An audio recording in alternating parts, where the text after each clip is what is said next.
پہلی بات کہ کیا صحابہ نے منایا، اس کا جواب سنی اور یاد کر لو.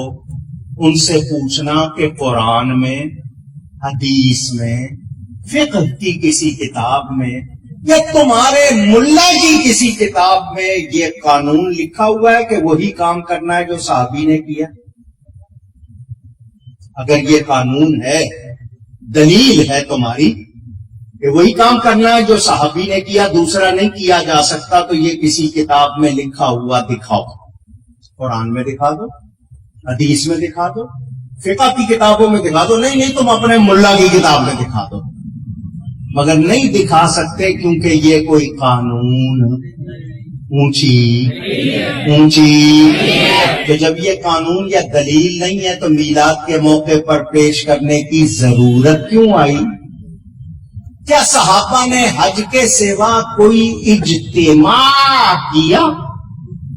پوچھ رہا ہوں، رائیونڈ میں، مرید کے میں، کہیں اور حج کے سوا کوئی اجتماع کیا؟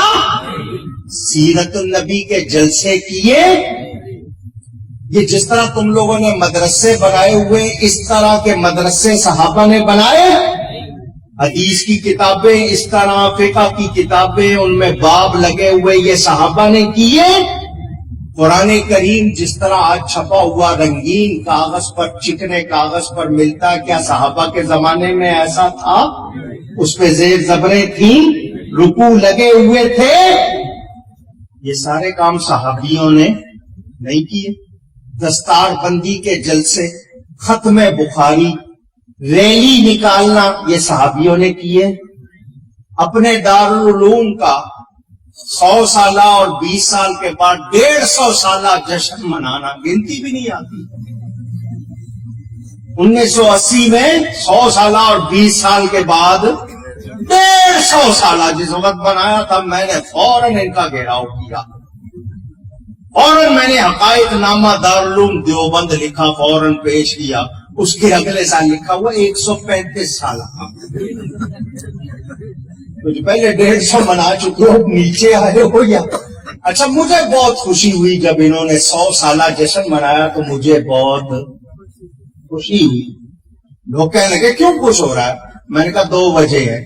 ایک تو یہ کہ انہوں نے جشن منایا، پتہ چلا جشن منانا جائز ہے. اگر ناجائز ہوتا تو یہ مناتے نہیں. فرق یہ ہے کہ یہ اپنے مدرسے کا جشن منا رہے ہیں، ہم نبی کا جشن منا رہے ہیں. ایک بات. دوسری بات خوشی کی یہ کہ انہوں نے اپنی عمر بتا دی کہ 100 سال ہے. اس سے پہلے یہ لوگ نہیں تھے. ہم تو 1400 سال سے چلے آ رہے ہیں. ہمارے آپ کہو گے جلوس، صحابہ نے نکالا، مسلم شریف کی حدیث موجود ہے. اچھا، یہ کہتے ہیں جی تاریخ وفات 12 ہے، تاریخ ولادت 9 ہے. میں نے کہا منظور. آؤ تم ہمیں فتویٰ لکھ کے دے دو کہ 9 تاریخ کو منایا کرو، یا یہ فتویٰ لکھ کے دے دو کہ 9 تاریخ کو منائیں گے تو اس کو ناجائز نہیں کہیں گے. اچھا چلو، تمہارے نزدیک 9 تاریخ ہے، تم 9 کو منانا شروع کر دو. تاریخ کا جھگڑا ڈال کے ہمیں روک سکتے؟ عجیب. وفات کی تاریخ 12. میں نے کہا تمہارے بڑوں نے لکھا ہے 12 نہیں ہے، تمہارے بڑوں نے لکھا ہے 12. میری کتاب اسلام کی پہلی عید موجود ہے، وہ پڑھ لینا. تھانوی نے اپنی 3 کتابوں میں یا 4 کتابوں میں لکھا ہے کہ وفات کی تاریخ 12.